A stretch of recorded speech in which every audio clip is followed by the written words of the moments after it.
Good afternoon, good evening, ladies and gentlemen. Welcome to the Danforth Plant Science Center. My name is Andrew Mullins. I'm the Executive Director of MoCannTrade, otherwise known as the Missouri Medical Cannabis Trade Association. First off, I'd love to just say thank you. Thank you for being here. We were here on the 20th or 21st of November, trying to impart some information and knowledge on participating in Missouri's, at the time, just voted on medical cannabis industry, and now we're about 30 days past the law passing, and the excitement continues. So again, thank you for being here. We actually just got off the road. We were traveling around Missouri last week doing our member meetups, and I recognized a few faces that we saw at the events, and the enthusiasm, the excitement, the interest has just been over the top. It's the reason I bring that up is when we were here last in November, we kind of overwhelmed the theater upstairs. So the good folks at Danforth were nice enough to allow us use of the AT&T theater, so there's plenty of room for everybody. So again, thank you for being here. I don't know if I'm going to use this, but it's neat. The format for this evening, what I'd like to do is we're going to do a quick little presentation, bring a couple folks out that have an enormous amount of knowledge as it relates to the medical cannabis industry. And then we're going to do a panel Q&A with a few more folks that understand the industry pretty well. So we'll present some information, and if possible, I'd like to save the Q&A for the panel. So start thinking about the questions you might want to ask. And when we have everybody seated out there on the panel, then we'll spend as much time as you'd like diving into any topic that you feel relevant to Missouri medical cannabis industry participation or the industry in general. So on we go. What is MoCannTrade? We like to think of ourselves as the voice of trade for the medical cannabis industry. Our primary mission in the industry is to ensure a safe, compliant, and successful program implementation. So since this was voted on and has become law, the Department of Health and Senior Services, the Medical Cannabis Department, is now tasked with implementing the law per the will of the people. And they are working towards rules and regs development and working towards getting some of the information out as far as participation and applications. And we really see our role as informing and educating and connecting people that want to participate in the industry, whether you're a licensee or a service provider. Basically what we call a service provider. That's anybody that could be a law firm or a security organization or a marketing firm. And that's really our role. That's our primary mission. That's why we came together as an organization. And what that sort of looks like, again, like I said, we just got off the road and we've been meeting with our members and trying to educate folks on how to participate successfully in the industry. Our board is comprised of three sort of main groups. When we came together, we felt it important to have representation from the healthcare side of the industry, physicians, practitioners, and pharmacists and researchers and people that really understood the medical cannabis industry from the healthcare side. And that sort of manifests itself. We've got a primer deck that we're taking out and presenting. We'll actually be at Cortex in a couple weeks, along with some other events at within systems with some of the healthcare systems, and our physicians will be presenting that information for other physicians and practitioners. We also we've created a partnership with an organization called Healer.com, and they provide online certifications for both patient care specialists, otherwise known as bud tenders, or also physicians themselves. The other, another facet of the organization is really the industry-facing side. So we have a government affairs committee that works with the state, but once any of that information is provided, the way that it sort of comes to life is how the state promulgates its rules and regs, and then how we work to get that information out there so our members in the industry can participate successfully. And there's a lot of compliance, attention paid to compliance issues, or how people would ensure that they stay in compliance, training, SOP, and all that for the dispensaries and the other licensees. And our industry compliance and training committee helps to bring that to life. And then lastly, our business, trade, and planning committee works to inform and educate, and we do that through our member meetups.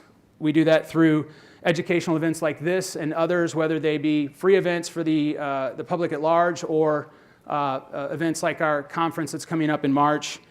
And then something that's really important, we feel really important, is a feedback loop from our member body up through the board and to state and the governing body, because without that information being played back through our members and prospective licensees, we feel like that voice is not being heard, and we want to reflect that voice to state so they have a really good feel for how the industry is what the industry is thinking and how we should all be working together to have a successful program.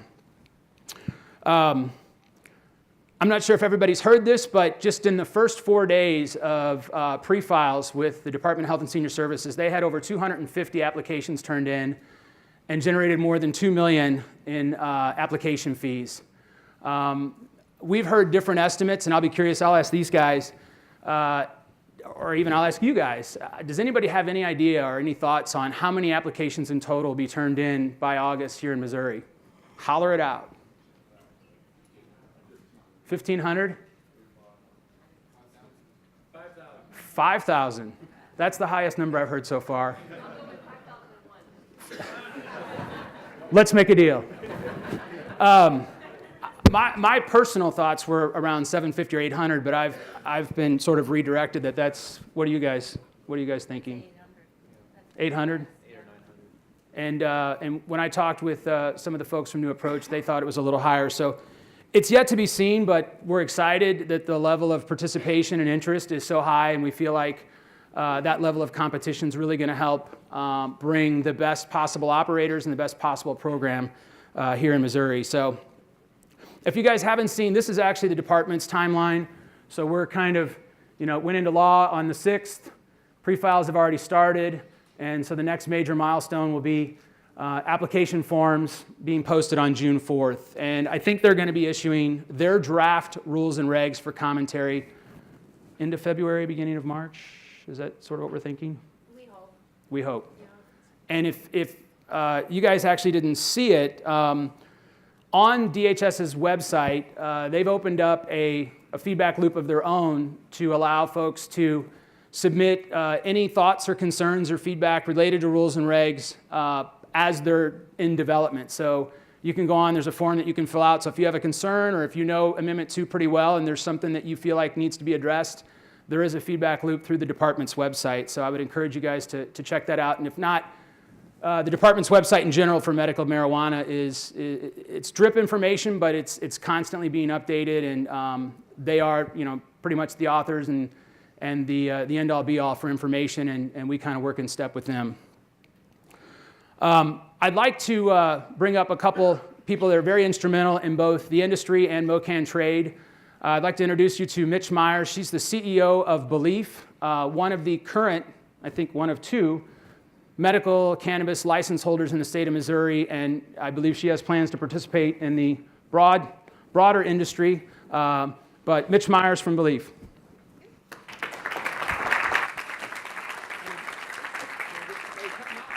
Did he cut you off? Andrew. Okay. I got one more introduction, Andrew. Well, you guys can probably, there we go. There you go. Also from Belief and co-chair for MoCannTrade, John Curtis, who is the director of cultivation at Belief and a longtime participant in the medical and cannabis industries here in Missouri and abroad. The green button will get you there. Okay. Do you want the laser? I love that. Something I forgot to say, just to sort of lighten the mood. When we were traveling, we just had great fun interacting with folks, and the questions were great, and the passion was great. And so I would encourage us, let's not get too formal here this evening. Let's be thoughtful, but let's have a little fun, and we welcome any questions that you guys might have here after a while. So thank you. Great. Not yet. So this is very exciting. I've been involved, I started in the Illinois dispensary world back in 2014 when licenses were issued there. I was very fortunate with a group of people to get a dispensary license. When Missouri offered a very narrow CBD license back in 2015, we made application for that, and we were fortunate to get that license. And we have been growing CBD and treating epilepsy patients since. And John Curtis and I found each other. He was working in Colorado in the medical industry for many years, originally from St. Louis, was willing to move back, and so the two of us got together and have never looked back. This is so exciting for the state of Missouri. It's happening in a lot of states in the country, and we're behind, but we feel like this bill and this law are a very good one for not only people being in the industry and business people participating, but also patients and real estate companies and the jobs and the tax revenue that's going to come to the state. So I stand on my tiptoes when I talk about this to people. I am so thrilled.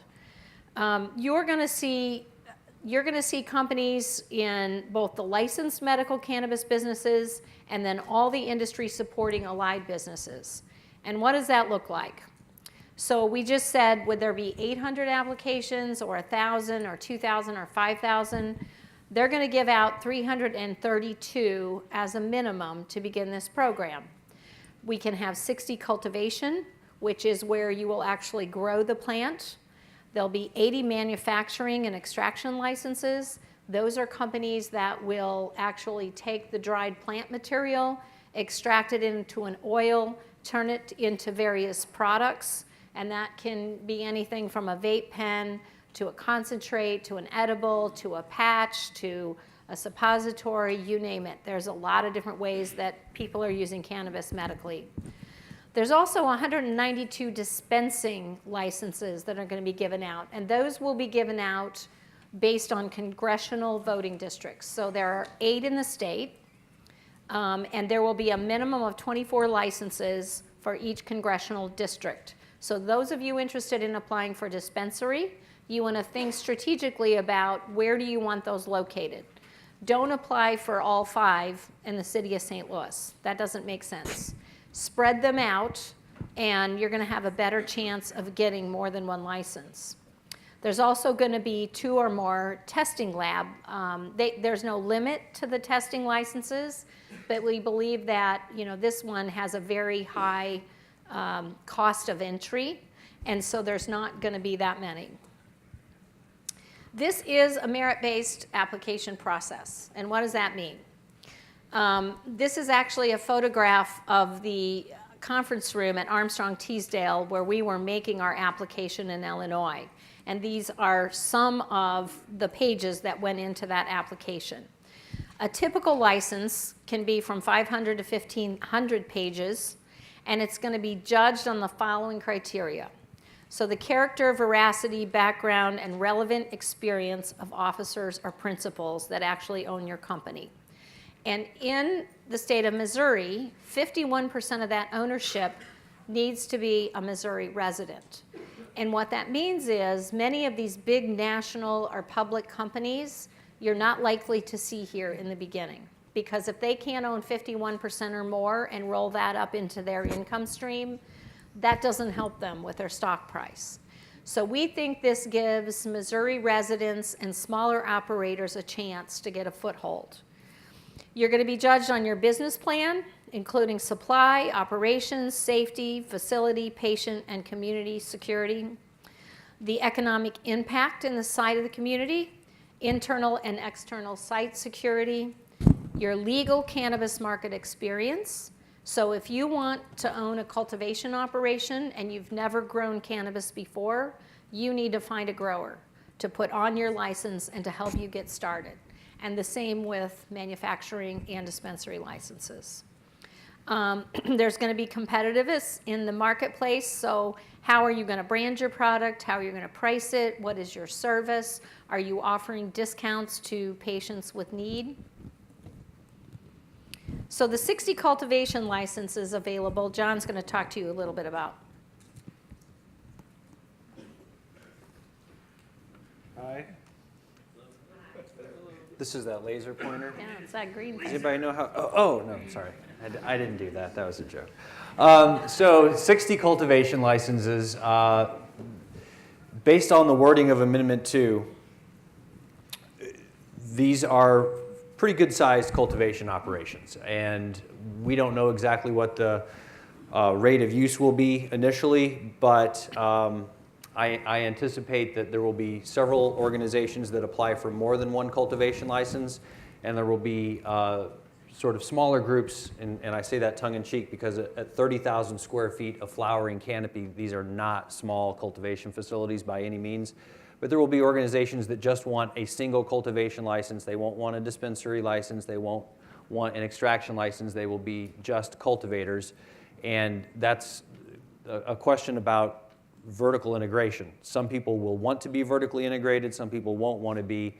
And cultivators kind of run that gamut. There are people who want to be masters of their own destiny in the sense that they're going to cultivate their own product and then they're going to sell it out of their dispensaries. They're going to be able to supply their own extraction or manufacturing facilities, as it's known here in Missouri. Others will not want to do that. They will want to specialize, and they will either develop a brand of their own or they'll white label it, and it will be branded under the name of the dispensary in which it's sold. So the number of cultivation licenses is a function of the state's population. I forget exactly what the number is. Corinne might. So for every certain number of people in the state, there's one cultivation license. That's how they came up with this number. But whether it's cultivation, dispensary, or extraction, those numbers are predicated on population numbers, and they're also minimums. So we expect, based on what we've seen in other states, I operated in Colorado for almost 7 years, that the state will start out with the minimum number of licenses and then gauge market forces. So as we are able to see what the demand is and how the current number of cultivators are able to keep up with that demand, more licenses could be issued. So if you're intent on participating in this program, whether that be as a cultivator, as a manufacturer, or as a dispensary, or all of the above, if you don't get a license right away, don't think that there's never going to be a chance. There will likely be more licenses issued in the future, but right now we're going to start with 60 cultivation.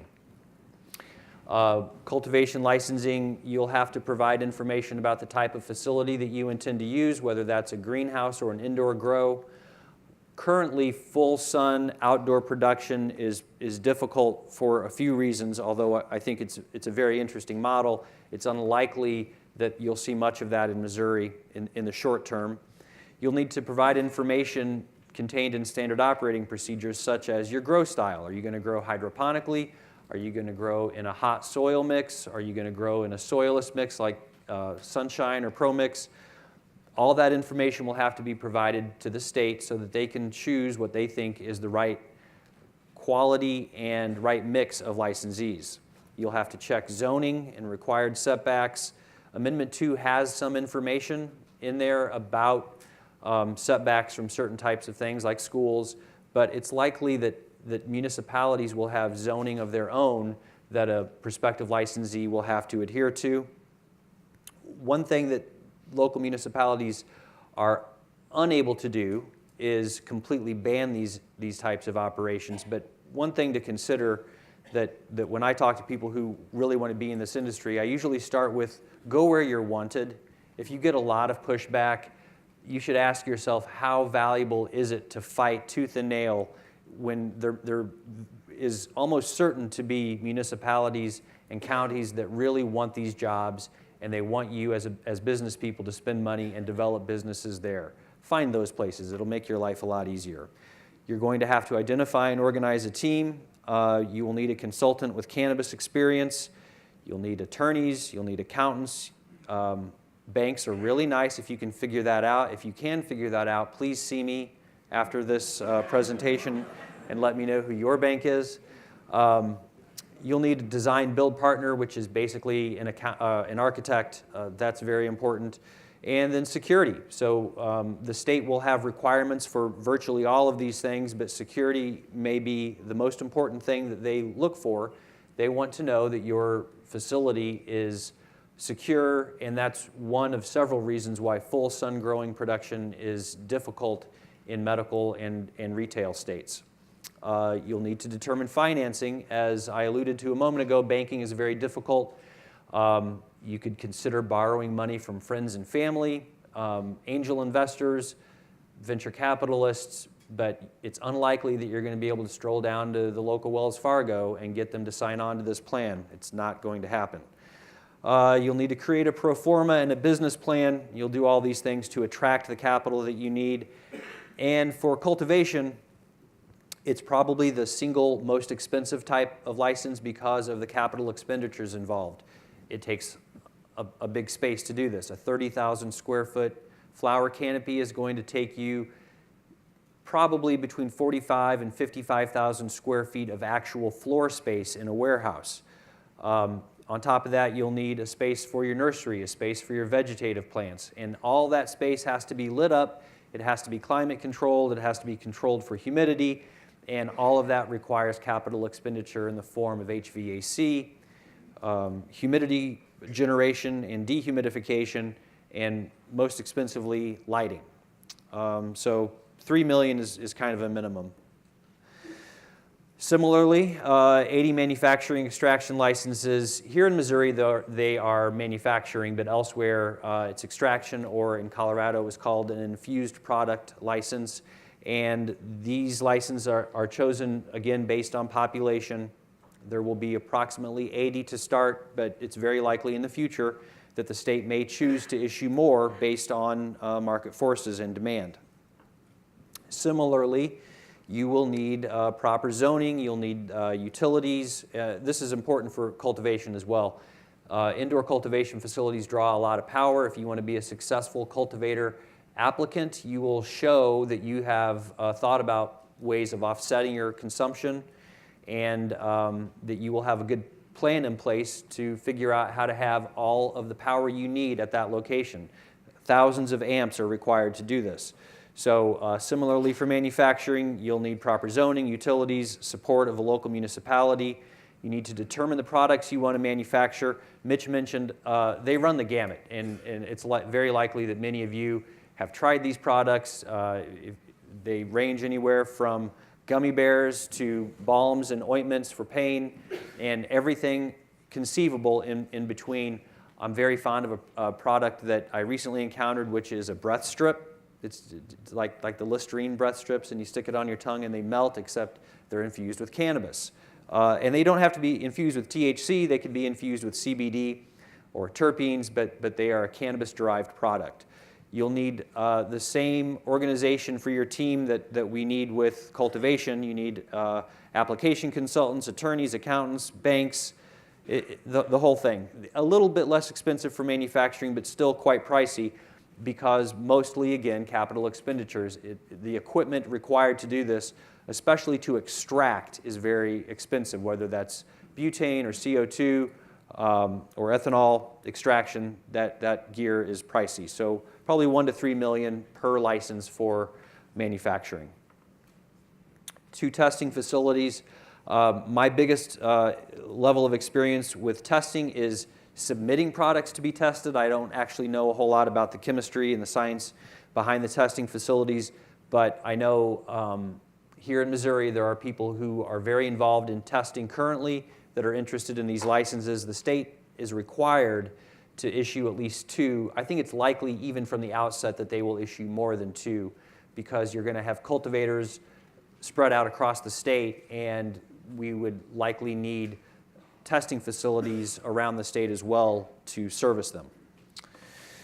So for a testing facility license, Health and Senior Services will certify a minimum of 2, as we said. Appropriate testing is critical to demonstrate product strength and content. This includes cannabinoid testing, CBD, CBC, THC, THCA, and all the variants, terpene profiles. And then there's also microbial testing to make sure that the product is safe. And that also goes for things that we do to the plants in the cultivation process. So we need to be responsible cultivators and use products that are safe on these plants. If you don't, you'll wind up in a heap of trouble, like plenty of people have in Colorado. I still get emails 2 or 3 times a week from the state of Colorado. I'm still on that email list where a licensee has been found to be using a product on their plants in the cultivation phase that they're not supposed to be using. They get into a lot of trouble. It's $1.5 to $2 million for a testing facility. Again, a lot of that is on capital expenditures. 192 dispensaries. I love this area, but Mitch designs really pretty dispensaries, and so she's probably better to talk to you about that than I am. So again, the point that John made, I want to reiterate, go where you're wanted. I ran into a buzzsaw in Illinois up in the Palatine area. We had a piece of property that fit the zoning criteria. We had it under contract. And the city council, the mayor decided he didn't like the optics of having a dispensary. So while it wasn't really legal for them to zone us out, they could zone us into a zoning classification like manufacturing, which is where we ended up having to go. So the most important thing you can do if you're thinking about getting a dispensary or applying for a dispensary license, start looking at real estate. And if you find something you like, talk to the community that you're in. Go to zoning, go to the city council. They're starting to have these conversations. We have not heard of any that have said, here is our criteria. They're all looking for input from our trade association, from the Department of Health, and we are working quickly to get something that makes sense. So pharmacies are on every corner in America, right? They sell Schedule I drugs. Why should we be treated any different than a pharmacy? We do have the 1,000-foot setback from schools, churches, things like that, which we're fine with. But again, trying to find those real estate locations as quickly as you can is going to be goal number one. Again, 192 licenses statewide, and I think this might be the first area where they would issue additional licenses. They're going to look to geographically spread these around the state for patient access. So they're not going to give all 192 in one area. So if somebody from Hannibal's got to drive 4 hours to a dispensary, they're looking for access. So be strategic about where you'll place these. Identify, secure your location, checking with zoning and your city and municipal support. Again, availability of utilities. It doesn't require the power that a cultivation or manufacturing operation does, but you're going to want to make sure that you've got good internet signal, because the seed to sale tracking that you have to have and the interaction with the state is going to require that. Organize your team. Consult with somebody that has cannabis experience. If you have retail experience, let's say you've had an herb shop, or you run a clothing store, or you have a restaurant, and you feel like you have good retail experience, that's good. But you're going to have to bolster your team with someone who has had cannabis experience, and that's going to save you a lot of money in the beginning, because they're going to know how to get this seed to sale tracking implemented, how to set up your security system, everything that it's going to take that the Department of Health is looking for to choose a license. Attorneys, accountants, banking partner, a design and build partner, and a security consultant. It's the same for all of these. You need to develop pro formas and a business plan. That's going to be part of the scoring. They're going to want to see how many patients do you think you're going to get year 1, 2, 3, and 4? What kind of pricing do you think you're going to be charging them? What is your discount for people that maybe don't have the means? And then what is your brand going to be about? Consider partnerships with manufacturers and cultivators. If you're only retailing, you're not going to be able to really control the price coming out of the cultivation and the manufacturing. What you want to do is develop a good working relationship with a couple of solid growers and manufacturers to make sure that you have product supply when you need it. Once you have your business plan put together, you're able to go out and look for investors. And money is not a shortage in this industry. Money is chasing viable business partners that know how to operate. Even the biggest guys that are on the public exchange say their biggest problem is getting people to staff these businesses capably. So if Missouri can get these licenses and staff them, you're going to have people that want to loan you money or want to give you money for an equity stake in these businesses. And we think on the low end, $350,000, and on the high end, you could spend $700,000 to $1 million to stand one of these up before you're making money. And that is, one of the decisions you have to make is, do you want to own your real estate? Some people really want to control and own the property so they aren't beholden to a landlord. If you don't want to own it, there are real estate companies that are willing to come in and buy it and lease it back to you. What you want to look for there is a long-term contract. So you want a 5-year contract with 2 5-year options so you know your price isn't going to escalate. You also want to make sure that if you're just signing a lease with someone, say in a strip mall, that you have approval from their finance partner that a cannabis business can be there. I have seen people get a license with that real estate on hold and then come to find out the people that are financing the mall say absolutely not, and they're starting over. So make sure you get all that cleared. I would suggest you submit a letter showing that approval to the state when you make your application. Then there's going to be a transportation certification. So as a cultivator or a manufacturer, you are able to transport your product statewide. And what that requires is that you buy vehicles and you man them with at least 2 people, that you have insurance, and you're able to drive around the state and deliver that product. If you're not interested in doing that, we're going to have transportation licenses in the state, so people acting as a distribution model will actually, potentially pick up your product, deliver it to the various dispensaries around the state, bring back the checks or the cash, however they're paying, and bring that back to your operation.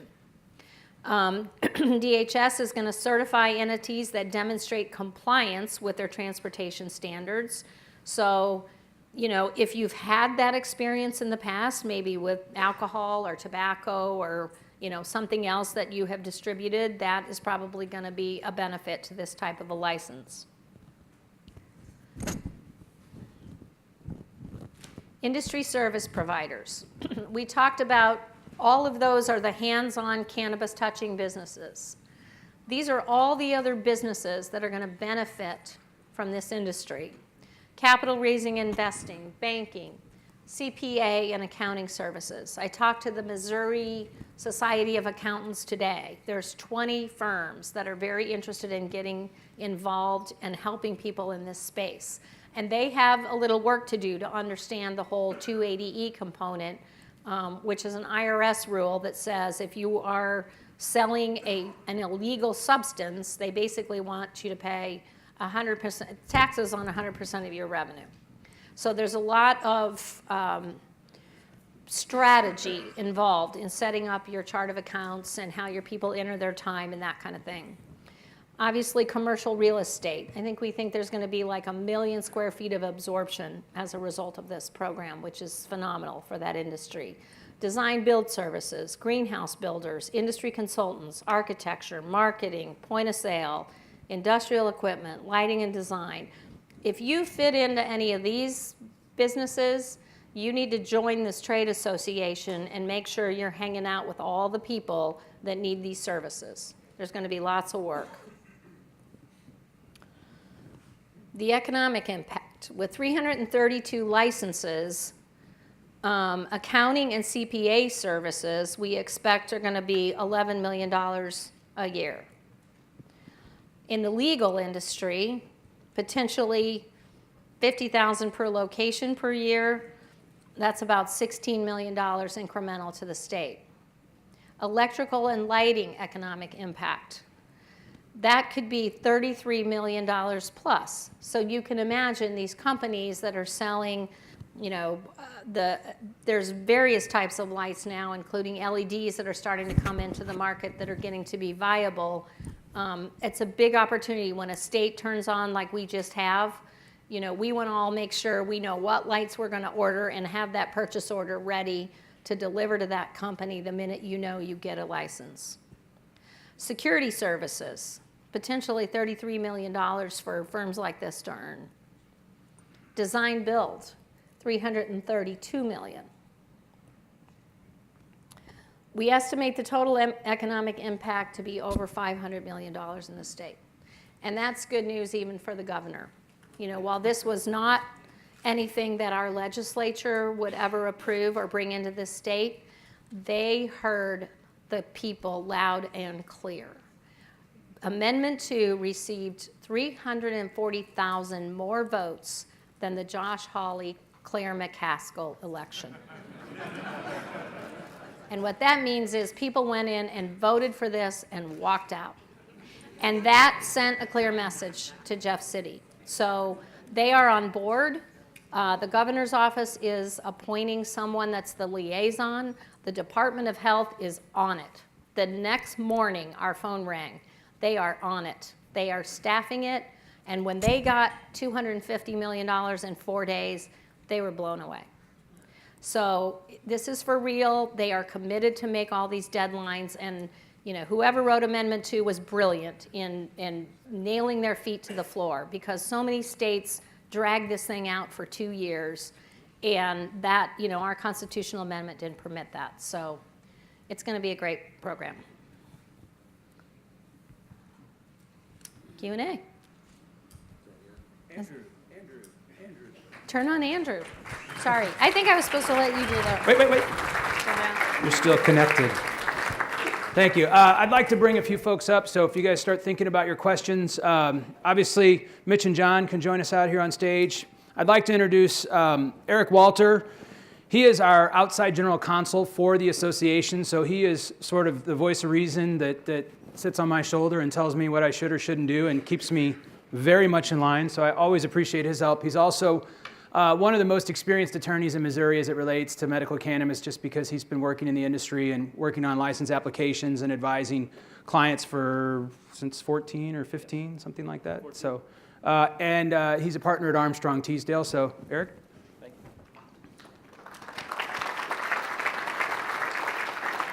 you. Did I do okay? You usually make fun of my introductions, but you haven't. You still got a chance. So.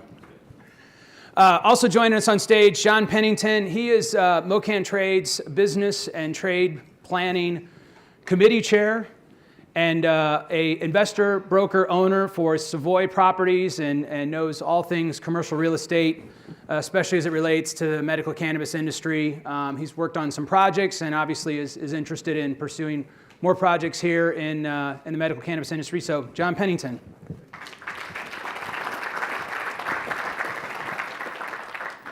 And we also have a MoCannTrade member and industry participant. Mike Morgan is with Gateway Extraction, so they are an equipment supplier, and he also plans to participate in the industry. Come on out and join us, Mike. And just in case we have to phone a friend, I noticed we have John Payne, who's the former campaign manager for New Approach Missouri and Amendment 2. And he knows everything about the amendment and the law. He's also a board member with MoCannTrade, so should we get stuck and we need to have some context or answer a question, John's here to help us. So I'm already mic'd. I think we're going to give Mitch the laser pointer in case she wants to put somebody's eyes out. Let's open up the questions, please. Yes, ma'am. This is a question for you, Mitch. So, and pardon my ignorance, but you had a license in Illinois, and it was for medical marijuana, right? Yes. And then you were okay with doing straight CBD in Missouri. How did straight CBD in Missouri automatically get you a medical marijuana license in Missouri? It did not.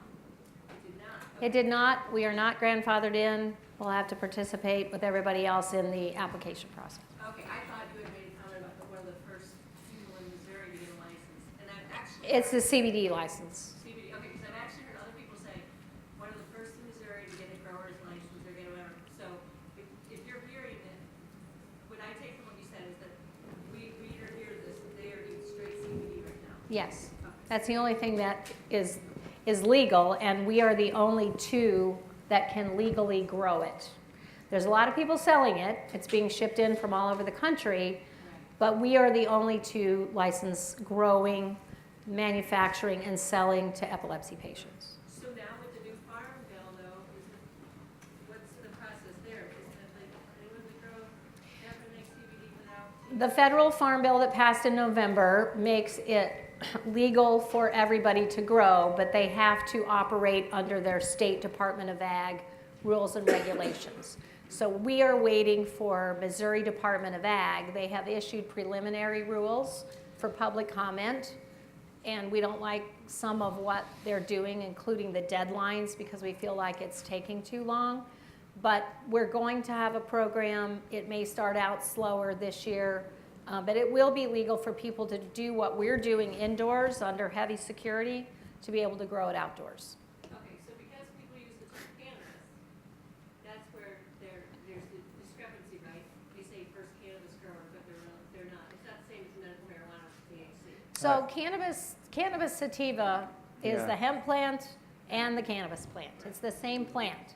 It's just that one of them has higher THC, and to be considered hemp, you have to have 0.3% THC or less. That's the federal government's definition.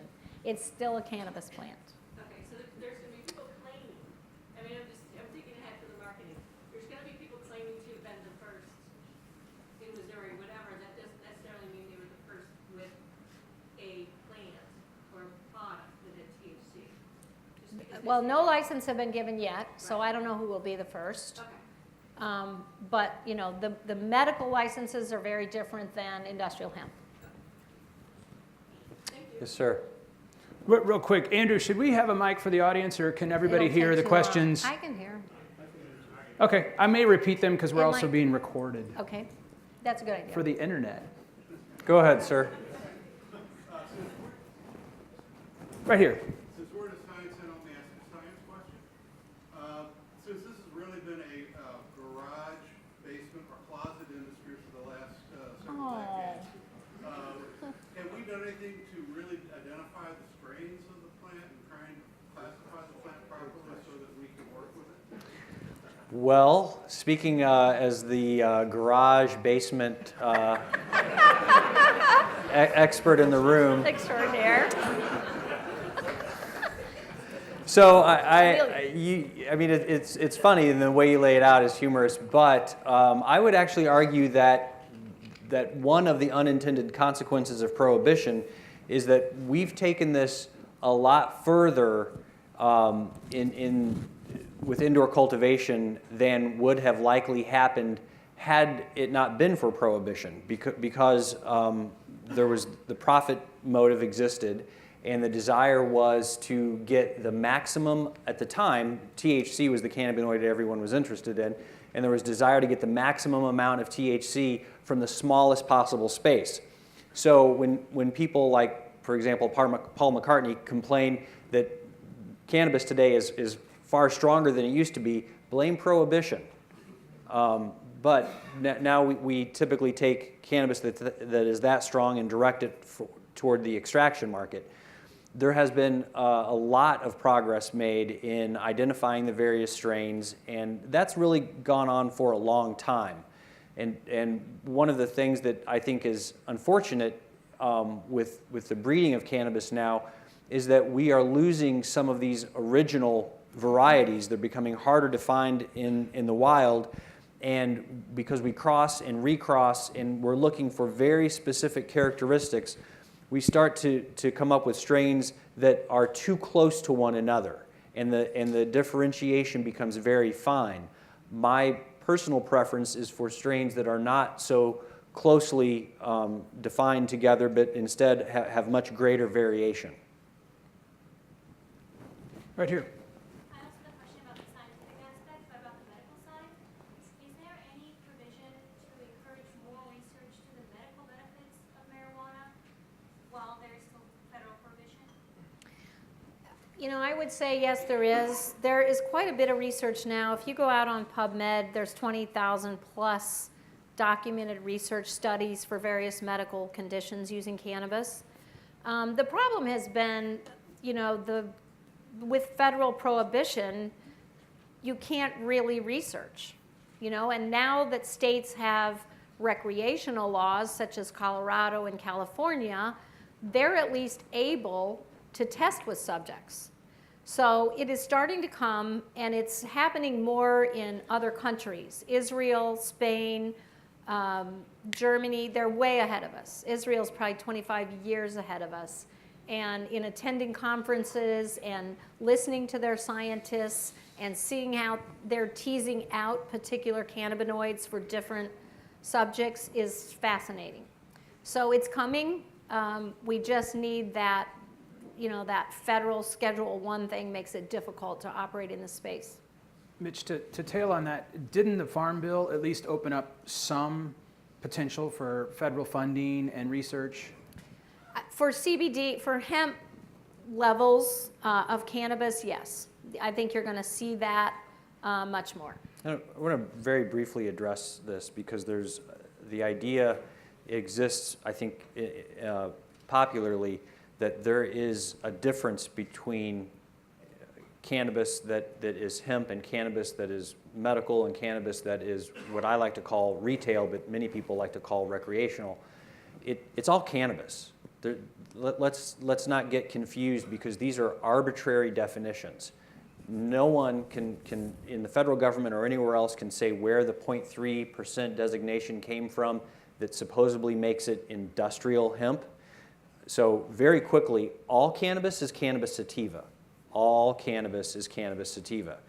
Under that umbrella are the two popular variants that many people who have over the years consumed cannabis are familiar with, indica and sativa. They exhibit somewhat different physiological characteristics, but they're both cannabis sativa. Third, and over here, is something called cannabis ruderalis, or sativa ruderalis, which is still cannabis sativa, but it's the stuff that during World War II the government was promoting farmers grow as part of the Hemp for Victory program. It's the stuff that you would still occasionally see in ditches or in fields randomly growing, and it still looks like cannabis, but it grows far differently because it hasn't been subject to all of the selective breeding that the cannabis plants that we typically grow are. So when I say that I grow medical cannabis, we grow cannabis sativa for a state licensed medical purpose. By definition, that's medical cannabis. And I think it's important to understand that all of these definitions that in our minds differentiate these things are arbitrary. They're not real for the most part. And the other misnomer is that THC is the recreational compound and CBD is the medical. I mean, I had people in Jeff City saying that all the time. Okay, if it's CBD, it's medical. No, THC is very important to medical cannabis. And you can't separate, those compounds do different things in the human body and they're important for different reasons. So both of them are part of medical cannabis. So are you saying then that CBD that does not have THC is not beneficial like for epilepsy? It's absolutely beneficial. Okay. But THC is not the bad guy. THC, yeah. I'm just asking, is the CBD, which is non-psychoactive, is very good for epilepsy, very good for inflammation, a lot of things.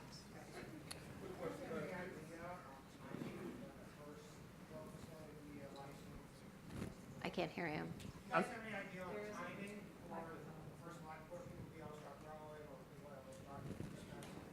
For a license?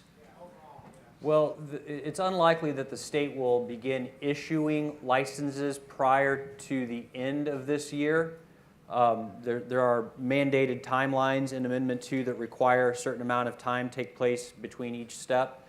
So it's unlikely that anyone will have a license in their hand to cultivate or do anything else prior to November or December of this year. If you're awarded a dispensary license, are you only able to source your products from a Missouri vertical, or can you get your products from other areas? You cannot cross state lines. You will buy from Missouri licensed cultivators or manufacturers. So since the last time you all joined us here, the number of licenses has changed? No. The number of the minimum license has stayed the same. For the cultivation and the manufacturing, I feel like that number changed. No, I don't it's the think so. same slide, isn't it? I thought it was 88. It was 88 last time, and now it's... No, Oh, It there was was a typo. You have good eyes because I did, didn't catch it yeah. at the time. No, and you bring up a good point. I believe it depends on the overall number of licenses across all the categories, depends on what population study the government uses.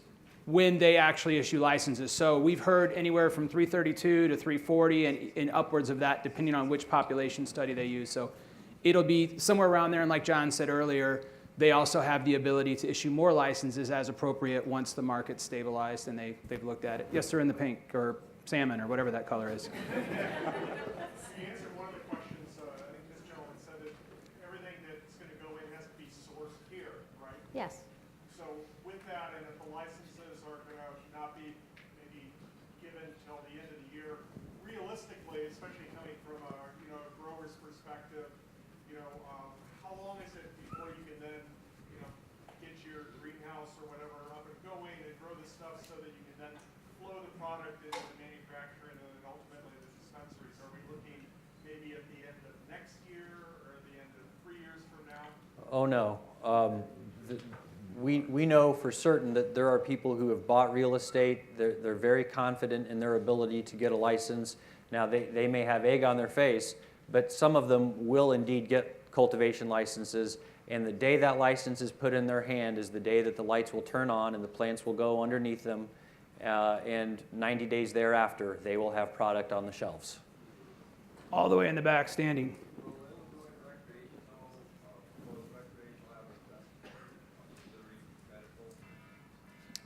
That's a possibility. You're not supposed to cross state lines with cannabis, so I suspect that the Illinois cops will take a page from the Kansas cops that, set up a drug testing point right across the state line, and they're going to try to Checkpoint. police that. So it's not legal, to drive it back from the state of Illinois. Yes, sir. Let's go over here. So you were saying you might not get awarded a license initially, but you may be awarded one further down the line. So if you're not awarded in the first round, you have to reapply. We have no way of knowing that right now, unfortunately. I wish we could give you a better answer, but these folks over here are being neglected. Go ahead. I had a question. Will the dispensary licenses, will they include like mobile facilities? Highly unlikely. I can't say for certain. All this is under the purview of Health and Senior Services. The most that the trade association can do is suggest and recommend, but they're under no obligation to do what we ask them to do. But I doubt that. I had something out of that. So I would agree with what John said there, but also it should be noted that under the definition for dispensaries, they do have the power under Amendment 2 to deliver medical marijuana as well. None of the other licensees have that power, but a dispensary can deliver directly to patients. That's not really quite the same thing, but that kind of gets at probably what you're asking about. That's a good Go ahead, ad. sir. So as far as prescribing for physicians and nurse practitioners and that type of thing, there was 8 indications, I believe, or 8 or 10 indications listed in the law as far as what physicians prescribe, but there's also a statement in there to be prescribed based on their discretion. Other disease states, there's not a lot of data out there saying cannabis is like personalized for many of these things. Do you see much oversight from lay physicians as far as prescribing, or based on your experience in Colorado and then medical, was there much oversight of physicians as far as? I'm going to ask John Payne to talk about that a little bit, but I will say that it's not a prescription. All that the doctor is doing in Missouri is affirming that you as a patient meet the qualification to seek cannabis as a potential help for whatever ails you. And there are particular legal reasons for that. And John, do you want to? Yeah, sure. So the reason it's written that way is because if a doctor tells you, a prescription is a directive. It is saying you should use this substance X times a day, and that is, this is still a violation of federal law. And so a doctor doesn't often want to be in the position of directing his patients to violate federal law. So what the law says is they certify that you have a qualifying condition as defined in the amendment. And with that, certification, do what you want. You can go take that to the Department of Health and Senior Services, and that can allow you to access medical marijuana, or you don't have to do that. And so that's something that will protect the doctors. Now, there is some oversight here, though, of course. If a doctor is just writing that to whomever, is saying that, yes, you have epilepsy, and they go back and the department finds out, no, that person does not have epilepsy. That is a fraudulent certification. Yeah, you could be very much subject to punishment for doing something like that. But as long as they are truthfully certifying in their professional judgment with the information presented to them that you have a qualifying condition, they're protected. Back there in the red.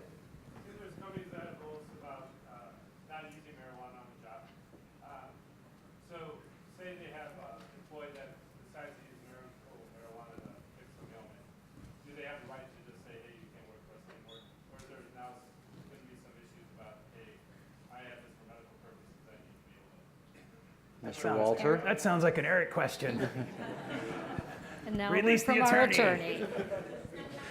So the answer in other states has been, we're going to look at what type of job it is. And so if you operate construction equipment, that may be a more restrictive environment where there's a reasonable basis to say, we do not want this employee to be able to consume marijuana. For any job, every employer will certainly have the right to say you cannot come to work while impaired, just like with alcohol. And that's predominantly going to be the leading issue, is are you impaired when you come to work? If you aren't, and you're just doing it at home, it's the same as drinking beer. I guess to follow up to that, there is no real test yet to determine whether you're impaired. No, there isn't. The tests will typically just reveal whether you have THC in your bloodstream, and that doesn't show whether you're actively impaired at the moment. But again, it would be like, more often than not, when my clients that are employers fire someone because they came to work drunk, they didn't have a breathalyzer on hand. They could just tell by how they behaved, by how they smelled, and on the basis of that, terminated the person. Right here. Yes, sir. I don't know. Eric or whoever, how do you think we'll end up handling the black market and a lot of things? Like when I went to my first expo out in Colorado, I remember after going right to my expo, my friend taking me and showing me all the legal side of it and saying, well, they're making all this money. I've seen other states where maybe Eric are like, what if a whole bunch of college kids get together and want to start growing their own stuff that you find a cure to cancer? There are a whole bunch of college kids calling out saying they got the same thing too, or you got the best strain out there and they're calling out the same thing where yours has 30%, theirs is 2%. Like, how does the state plan like going at addressing some of that? Like if I'm going to spend $10 million on this, I want to make sure it's the market I have, not all this underlying stuff. If I'm making it clear, question or I think I understand the question. How does the state plan to crack down on the black market? basically not turning like Oregon where we have all these excess just sitting around, basically. Well, and I may, when I'm done, ask John to speak to his experience in Colorado if he sees much of a black market. But some of it is just market conditions. I think the average person, particularly in a retail state or recreational state, is going to prefer to buy it from a regulated store where they know it's been tested, where they know it's safe, rather than... Out of curiosity. What's that? I don't know if I'm a millennial. Yeah. I don't know if you've met a whole lot of us. But I mean, when it comes to how good is that strain? Oh, it's this. What's the price? Oh, I'll go for the cheap stuff. That may be. So that's kind of more where I'm coming from, or like thinking of, if I wanted to keep a cheap product out there and sell to people. It's the old drug dealer type of way. That's not been my experience.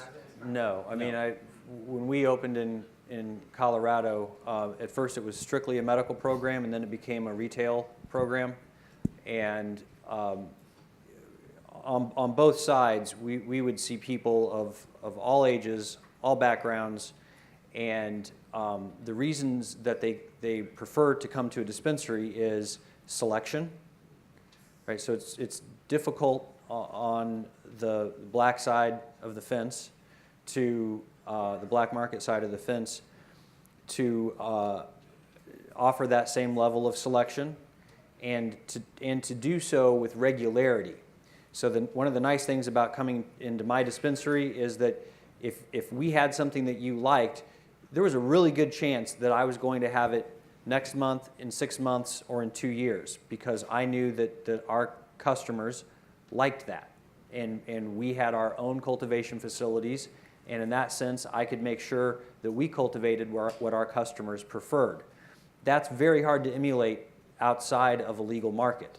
And I don't think that you can gloss over the concept of testing, because people want to know what they're putting into their bodies. My experience with people of my generation and of younger generations, my children are here tonight, is that they're health conscious, right? The people who, they're thoughtful. It's sort of like a buy less but choose well.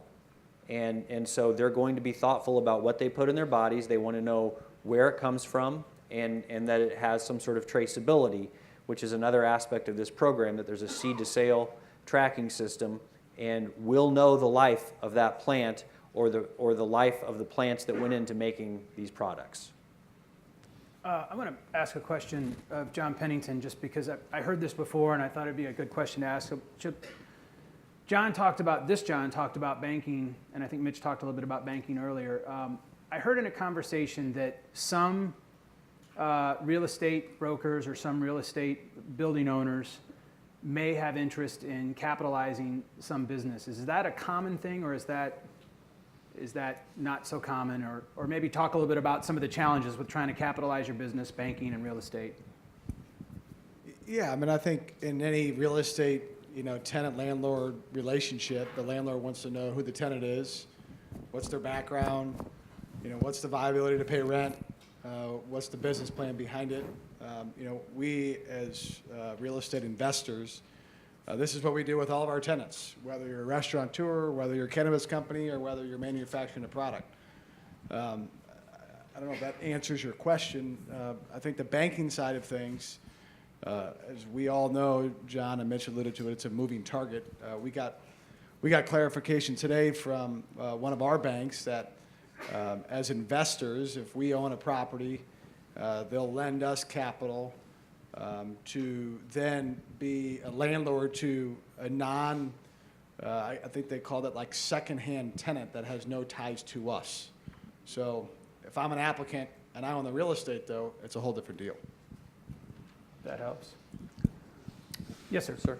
This is to the health conscious question, but is there really for you, Mike, are there health benefits of doing one type of extraction compared to another type, like CO2 versus the butane?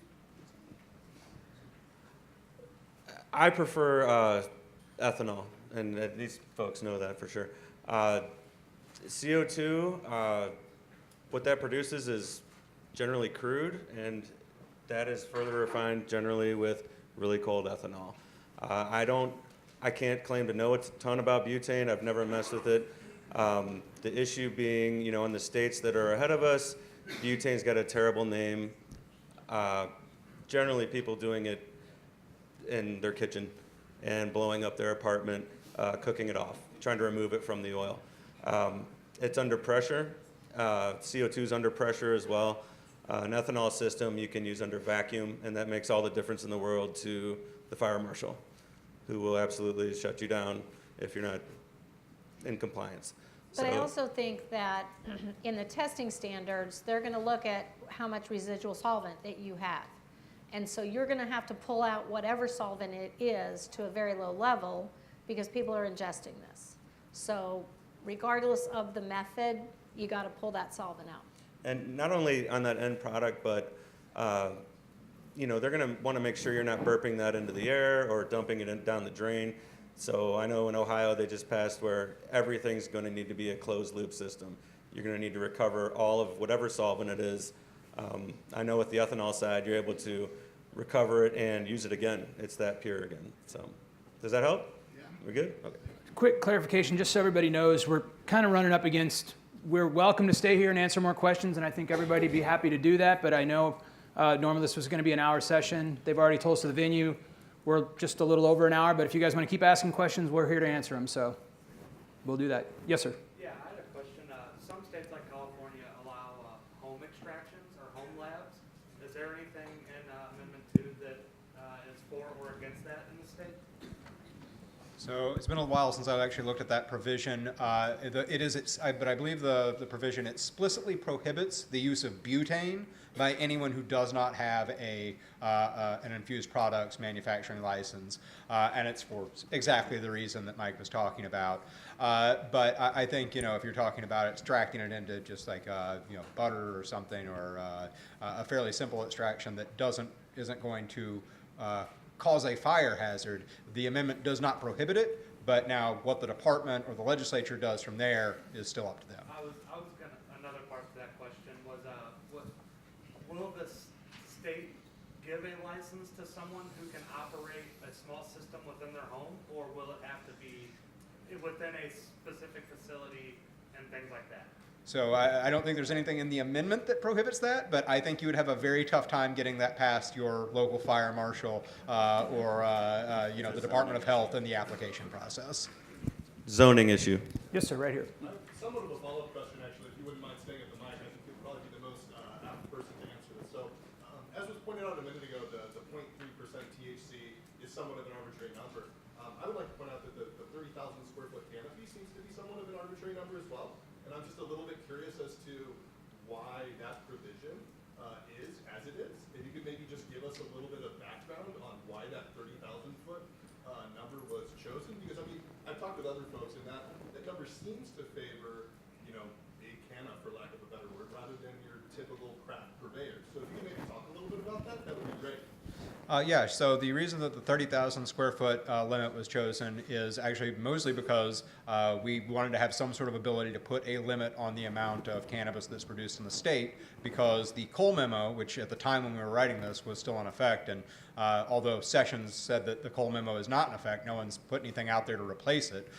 So I think we're kind of all still operating on under those basic rules. But the Cole memo said that the cannabis can't cross state lines, and so if you have massive overproduction, like you see in Oregon currently, then that could cause problems for the state and could give grounds for the federal government to essentially come in and say, we're shutting the whole thing down. And so the reason that we batted a lot of numbers around, the reason we finally settled on 30,000 square feet was that it is actually a pretty high number, and that means that if you get one license, you have quite a bit of flexibility to do with that license what you want to do.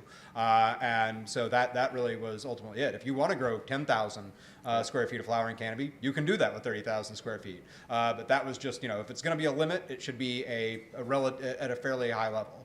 That we didn't want to prohibit people from having a gross larger than. I just think there's a lot of misinformation going around, because I've actually heard a lot of people tapping into 30,000 square foot, like, Minimum. No. No. No. John, isn't there another max limit where you can build 3 licenses into one facility, right? So you could build 100,000 square feet? Yeah, so if you were awarded all 3 licenses, but yeah, any one group can apply for up to 3 cultivation licenses, 3 extraction licenses, and 5 dispensary licenses. And now the cultivation could all be put together under one roof. I suppose theoretically all of them could be, but why would you want to have 2 dispensaries under one roof? But so yeah, you could put 3 cultivation licenses under one roof. And so again, it's just trying to give the owners as much flexibility as possible. Let's go right here. Yes, sir. I was wondering if you could provide some more insight into how testing works. Who pays for the testing? Was it cost approximately to get like a phytochemical profile, and what frequency does like a cultivator or a manufacturer have to do testing? So you're going to have your flower tested as your base product. So if you're a cultivator and you're only growing and selling flower, you're going to have to prepackage that flower with a test result on it. So that will give the cannabinoid content. It will likely give you terpenes. It will tell you if there's any mycotoxins or pesticides, and if flower doesn't have any residual solvent. But all of that testing has to go along with the flower. If you're then using that flower or the trim to put into other extracted products, then those extracted products will need to also be tested in their final form, because each package has to tell the patient, all of that information, and they have to be able to track it back. So testing facilities, if there's only 2 in the state, will be very busy and be charging a lot of money to either the cultivator or the manufacturer. That's who pays the freight on testing. So this is kind of following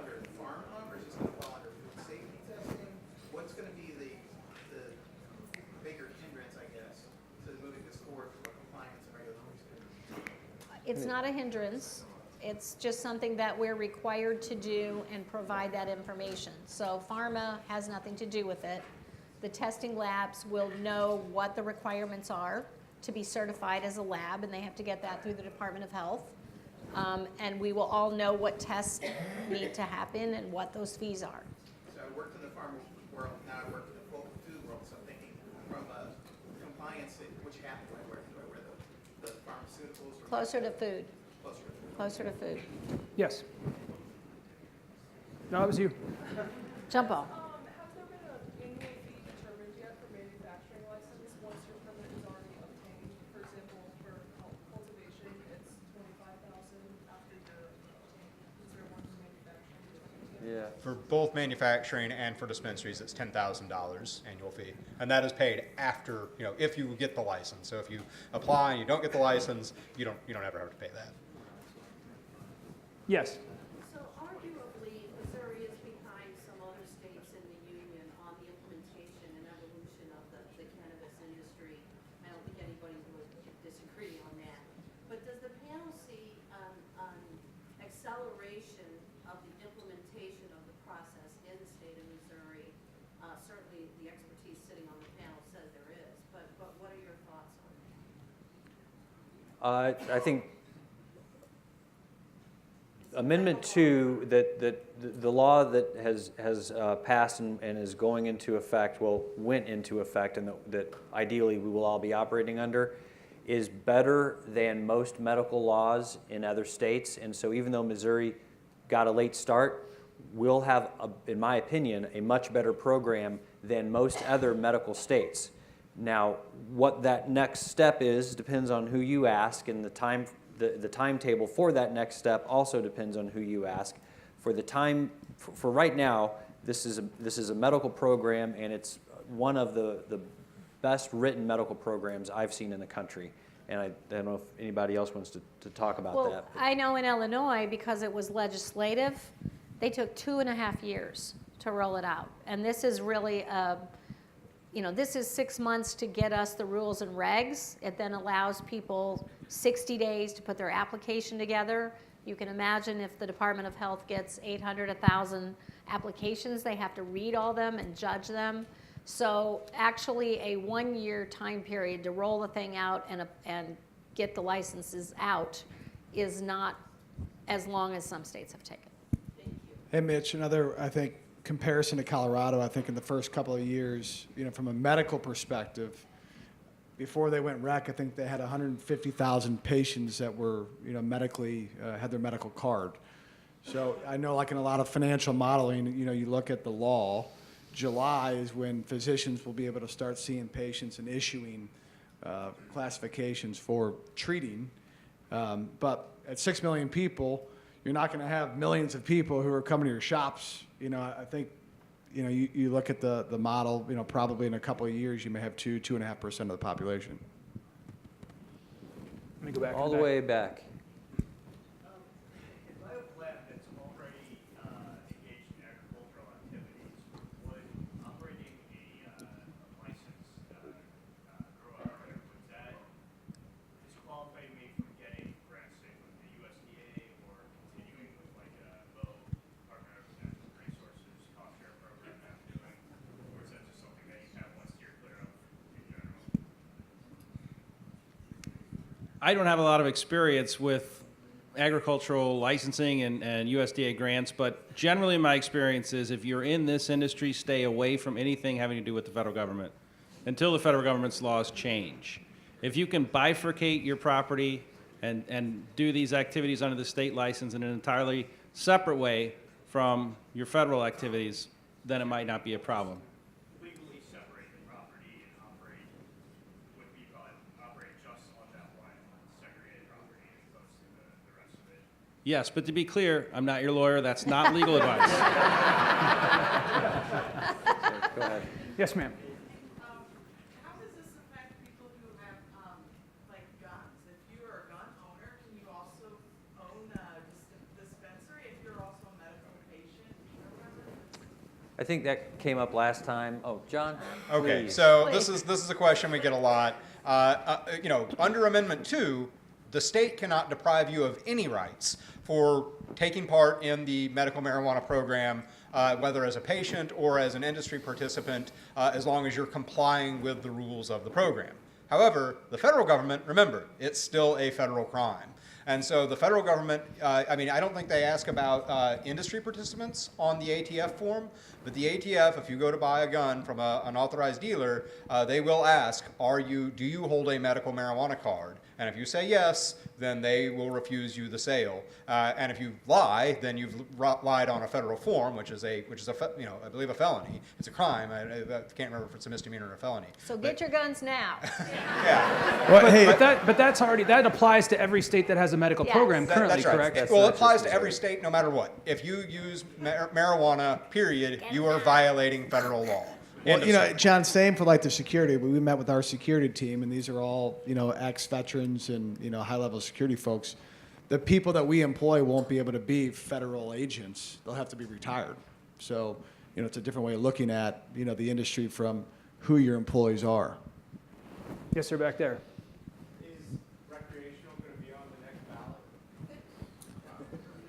So, you know, hard to say never 2 years out, but I very much doubt it, because here's the thing. I mean, we would already need to have something like that written and already have money raised, and honestly want to have it turned into the state already, because it really is a full 2-year process to get this done through the initiative petition. So I can't see it happening in 2020.